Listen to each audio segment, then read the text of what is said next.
અમદાવાદમાં નિકોલ વિસ્તારમાં હજુ પણ રસ્તાઓ પર પાણી ભરાયેલા છે। શાલિગ્રામ સર્કલ ગટર અને વરસાદી પાણી અહીંયા હજુ પણ યથાવત છે। છેલ્લા 3 મહિનાથી ગટર બહાર આવે છે પાણી। ગતરોજ વરસાદ બાદ 24 કલાક વીત્યા છતાં પણ હજી પાણી ઓસર્યા નથી। આંગણવાડીના બાળકો પણ આ ગટરના પાણીમાંથી પસાર થવા મજબૂર થાય છે।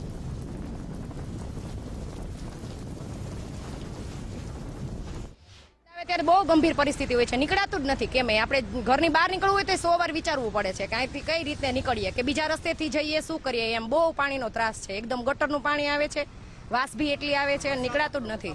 ચોમાસાનું પાણી નથી, આ ગટરનું પાણી છે। ગટરનું પાણી છે, ચોમાસાનું નથી। દરરોજ આવે, સવારે 9 વાગે એટલે પાણી ચાલુ થઈ જાય આવવાનું। બપોરે 1-2 વાગ્યા સુધી આવું પાણી રહે। અરે આ છેલ્લા 3-4 મહિનાથી સલંગ પાણી આવે છે। આ રીતે કોર્પોરેટર કોઈ જવાબ જ નહીં આપતા। કેટલી વાર અરજી કરી, અમારા ટીચરે અરજી કરી, પણ હવે કંઈ સાંભળતા જ નથી એ લોકો। આ બાજુ આવે તો ખબર પડે ને પરિસ્થિતિ। તો અમદાવાદની આ સ્થિતિ છે, જ્યાં વરસાદે વિરામ લીધું તેને 24 કલાક કરતા વધારે સમય વીતી ગયો છે। જો કે સમસ્યા એટલા માટે છે કારણ કે ગટરના પાણી બેક મારી રહ્યા છે। ગટરની સમસ્યા આ વિસ્તારમાં ઘણા સમયથી છે। શાલિગ્રામ સર્કલ પાસે આ આખો તમે ઘટનાક્રમ જોઈ રહ્યા છો કે જ્યાં હજુ તો કોઈ વરસાદનું ટીપું પણ નથી, છતાં પણ પાણી એટલા માટે વહી રહ્યા છે કારણ કે ગટરની સમસ્યા છે। પૂર્વ વિસ્તારની અંદર વરસાદી પાણી સાથે સાથે હવે ગટરના પાણીની પણ સમસ્યાઓ જોવા મળી રહી છે।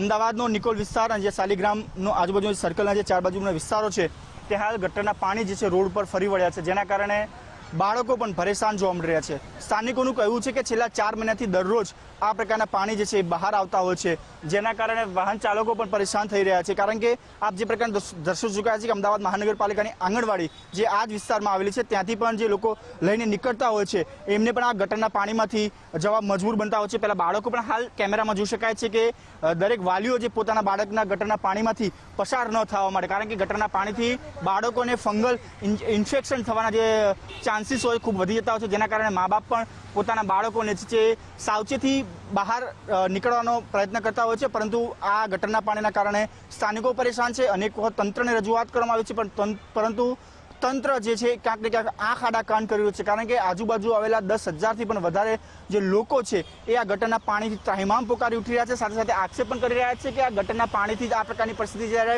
વરસાદ આવતો હોય છે ત્યારે અહીંયાથી વાહન લઈને નીકળવું પણ ખૂબ જ મુશ્કેલ પડતું હોય છે। કે જ્યાં સુધી પાણી અહીંયાથી ઉતરતું નથી ત્યાં સુધી તમામ જે લોકો છે તેની અંદર પોતાના ઘરની અંદર બંધીકાર રહેવું પડે તેવી ફરજ ઊભી થતી હોય છે।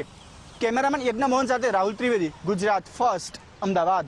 બહુ મુશ્કેલી પડે છે અત્યારે। આ બધું જે પાણી જે ગટરનું છે કોર્પોરેશન કંઈ કામ કરતી જ નથી અત્યારે, એવું લાગી રહ્યું છે આપણને અત્યારે। કેમ કે વરસાદ ગયા અને 12 કલાક વીતી ગયા છે પણ હજુ કોઈ સમસ્યા આવી નથી। ઘોર તંત્ર છે, આવું ના ચાલવું છે। સરકારને નિવેદન છે કે આનું જલ્દ નિવારણ લાવે। હર વર્ષે રોજમાં રોજ અહીંયામાં નીકળવાનું હોય છે। રોજ અહીંયા જ બહુ જ જળ ભરાઈ રહેતા હોય છે અહીંયા, અને જો વરસાદ આવે તો બાઇક પણ ડૂબી જાય છે। બાઇક ચાલકો પણ બહુ હેરાન થાય છે। ત્યારે સરકારને નિવેદન છે કે આનું જલ્દ નિવારણ આવે।